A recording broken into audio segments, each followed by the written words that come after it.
Greetings, clubbers. Welcome, of course, to Clobby'S Comics Corner Spinner Time Machine, April 1972, week 2. And it is great to see you here, my friends. I'm so happy. Try to get this video out on the proper day, which is Wednesday, a little bit late on a Wednesday, but who knows. Anyway, thank you all so much. For those who don't know, we'll get right to it, shall we? For those who don't know, these Spinner Rack Time Machine videos, basically my Spinner Rack Time Machine. I go back 50 years to the week. In this case, April week 2, 50 years ago, 1972. And we treat it as if I have my comic shop because I am formerly in the business. And I was not at that point. When in 72, even I wasn't old enough to be in the business, but I was old enough to buy comics. But basically, we basically treat it as you would your local LCS. You have a pull list or what have you. And I pick anywhere from 8, 10 books, whatever it is each week, each titles, and show you the ones that I would have chosen had I had a pull list 50 years ago this week. And I'll have a secondary video following up tomorrow, the following day, and showing you some of the other books that did not quite make the cut. So let us proceed, shall we? And again, there's a link in my description below to not only my amazing source, which is Mike's Amazing World newsstand feature, great website for comics research of many kinds, but also there's a playlist that you can find with a link to all of my previous Spinner Rack Time Machine videos. Thank you so much. If you are new to the channel, please, if you would, consider like and subscribe. I'd really appreciate that. So let's start out with my first selection for the week. That would be a Western Gunfighters number 10, starring Black Rider, Apache Kid, and Matt Slade. Stories. Well, Jack Kirby did some of the stories. Some of the other writers were more difficult to come by. But they were reprints from a lot of different stuff. Old Westerns from back then. And, of course, you had some Kirby art and some Joe Maneely art in it with as always. And back then, as I go into every week. And I didn't really go into all the different reprints that this was taken from. But in this case, quite a few.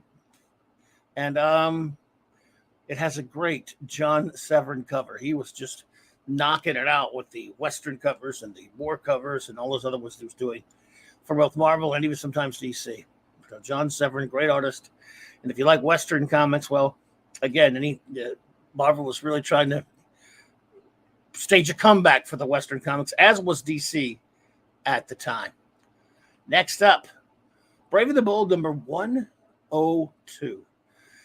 Story and art by the Mr. Continuity, the great Earth B himself, Bob Haney, and the great Jim Aparo. Now, I reread this one recently.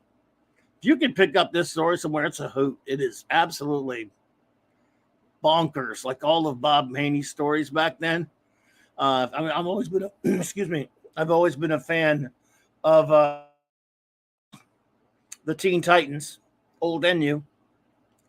And of course, again, this has great Jim Aparo art, so you can never go wrong with the Brave and the Bold issue of that era. But it's a crazy commune of outcasts. Right on, driver. Crush those defiant commie kids. It's fun stuff. It's really bonkers. Like I said, you got to pick it up to see it to believe it.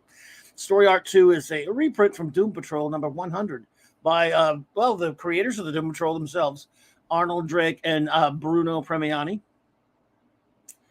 And I believe that Doom Patrol series started out as My Greatest Adventure and then became Doom Patrol, if I remember correctly. And this, of course, issue sports a nifty Nick Cardy cover. Another great cover artist. GI Combat number 154. Story art 1, Robert Kanigher, Sam Glanzman. A lot of great war stuff here. A lot of the great war, obviously great war veterans as telling war stories. Some of them actually were in wars as well, military men as well. A lot of the guys back then who worked on the war comics from DC and even Marvel also were veterans themselves. Many of them were, if not all. Story art 2, reprint from Star Spangled War Stories number 59. Bob Haney, yes, Bob Haney, back when he was writing for Atlas before they became Marvel, apparently. No, that was when it was a DC. Oh, well, yeah, National. Sorry, Star Spangled War Stories. I think that was National. So, oops, my bad. Anyway, with art by the great Russ Heath, one of my favorites. Story Art 3 reprint, All American Men of War number 53, Robert Kanigher and Joe Kubert. Story art. I put 3 when I should have put 4. Oops. Well, Story Art 4. Bad me. Reprint, All American Men of War number 58. By, again, Bob Haney, John Severin. I guess this may have been before Bob Haney was writing the wacky superhero stuff that he did. But anyway, I love Bob Haney. Well, I keep promising it, but I will be doing stories on or videos and stuff, and maybe even streams about the great Bob Haney.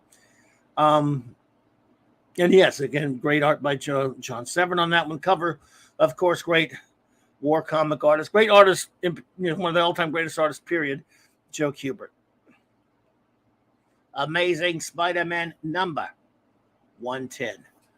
This was again that stint where the Lee Romita team returned to the comic after being away for a good while as a team. Anyway, story Stanley ? Art John Romita, one of the greats, and of course there's a John Romita Frank Giacoia cover. This one introducing the newest Marvel superstar, the birth of the Gibbon. Yeah, that's a superstar right there. Remember the Gibbon, everybody? Come on, you remember the Gibbon, right? Going once. Bueller, Gibbon. Yeah, I'm sure some of you remember him, but I don't know if any of you ever picked up any like the Amazing Gibbon number 155 and thought, wow, Gibbon's been around. Never mind. But he was here in Amazing Spider-Man number 110. Avengers number 101. With a story plot by infamous and legendary science fiction author extraordinaire Harlan Ellison. Harley. The big Harlan Ellison. Yes, indeed. He did a few things for Marvel, even DC, but it was not necessarily comics were not his field, but he was a comics fan, was Harlan, and so every now and then got a little bit involved in some comic books, and this one, Avengers 101, of course, with Roy Thomas handling most of the fleshing out of the story, the great Roy Thomas. Art by Rich Buckler and Dan Adkins. That's a great team there. Cover Rich Buckler and Frank Giacoia. So, yep, 101 Avengers. In other words, it's a classroom about the Avengers. Avengers 101. Not funny, I know. Captain America and the Falcon, number 151. Story, Jerry Conway. Art, Sal Buscema and, well, on the inks, Vinny Coletta. But that's okay. We still love our pal Sal, who handled this nifty cover.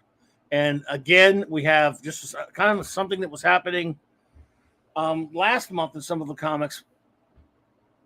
Well, we were looking at, we have moonlighting supervillains yet again. Scorpion, coming over from Spider-Man, and that's Mr. Hyde there from Daredevil. What are you guys up to, man? This has been happening a lot lately. I don't know, man. These guys like, look, you guys get your own regular title. We just pop up when Spider-Man or Daredevil just feels like kicking our asses. So we'll go over to another title. We're not proud. So yeah, Cap and Falcon taking on a Spidey and a Daredevil villain.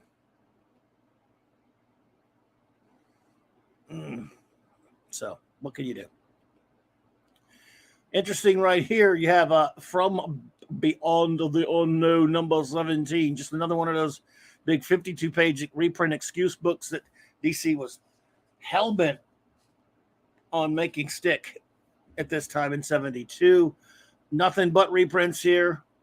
All reprints from, the first one, story art. This is interesting. Mystery in Space reprint from MIS number 30. Otto Bender on the story, Carmen Infantino and Joe Giella on the art. One of the interesting things about this is obviously you see, and this is a reprint from the 50s. You see Richard Nixon, who was president at the time, on the cover. And he at the time, this story originally featured Dwight Eisenhower, both in the story and on the cover of that comic book. Well, so they went back and changed the art to make it timely, a reprint. For some reason, in the book, they changed Eisenhower into Nixon. And, of course, on the cover, this is a completely different cover by Murphy Anderson from that original comic. So, but in the interior art of this story, they changed Eisenhower to Nixon, and they put a new cover on there so they could have Nixon on it. Don't ask me why. Editors did weird things back then. They could have just reprinted the story. I guess they figured no one would know who Eisenhower was. None of the kids buying comics. Yeah, maybe they just had it in for Nixon. I don't know. A lot of people did back then. Story Art 2. Strange Adventures number 162. Reprint, that is. Ed Huron and Sid Green's Story Art 3. Reprint Strange Adventures number 31. Sam Merwin, Frank Giacoia, Story Art 4. Mystery in Space number 56. John Broome, Mike Sikowski, Bernard Saxon, Story Art 5. John Broome, Carmen Infantino, Sid Barry, with again, as the aforementioned, great Murphy Anderson on the cover, with Nixon on the cover. Pure science fiction fun. This is why I put this one on my list for this week, because I love those old Mystery in Space and then Strange Adventures reprints. The Incredible Hulk number 153. Story and art. A story by Gary Friedrich. Art, Dick Ayers, Herb Trimpe, and John Severin. Can't go wrong with any of that. I mean, Dick Ayers was one of the greats, and usually it was just Trimpe and Severin, but who knows? Maybe scheduling or maybe some, deadlines and stuff called for Mr. Ayers to start the story. But no complaints there. Love this era of the Hulk. I really do. Cover by, of course, again, the great Trimpe and Severin team there. Can't beat it. Marvel's Greatest Comics, number 36. Featuring the Fantastic Four. It is, of course, a reprint of the classic Fantastic Four 49. Yep, starting out the Coming of Galactus saga. This, which, of course, was by Stan Lee, Jack Kirby, and Joe Sinnott, one of the all-time classic comics ever, so shouldn't have to go too far into that one. But as a nifty cover by Sal Buscema. This is, again, Sal just fairly early on in his career, and doing some covers. Later on, he didn't do a lot of the cover stuff. He did, but not like this. So, and it's kind of a nifty cover. I mean, you're asking him to do a cover on an unbelievably popular, brilliant Jack Kirby classic, and I thought Sal did a decent job on this one.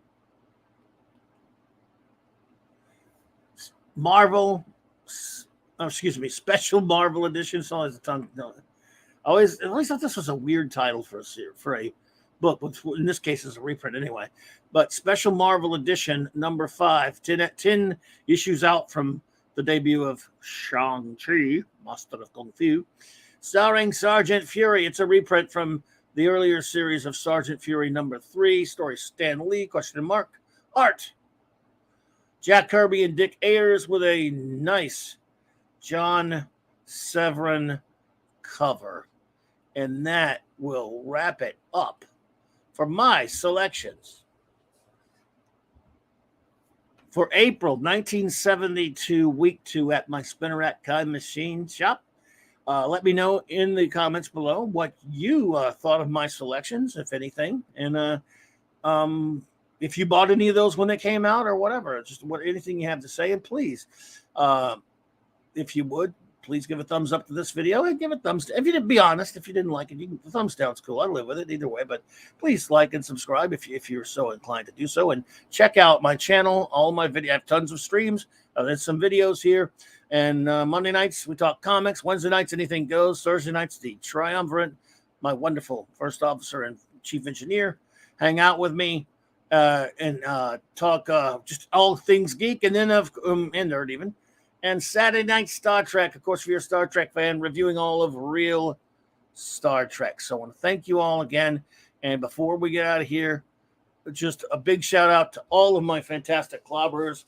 Thank you, thank you, thank you. Especially my wonderful, beautiful first officer, the extraordinary R.M. Briggs, for making this amazing intro outro for me. And until next time, clobber on, clobberers.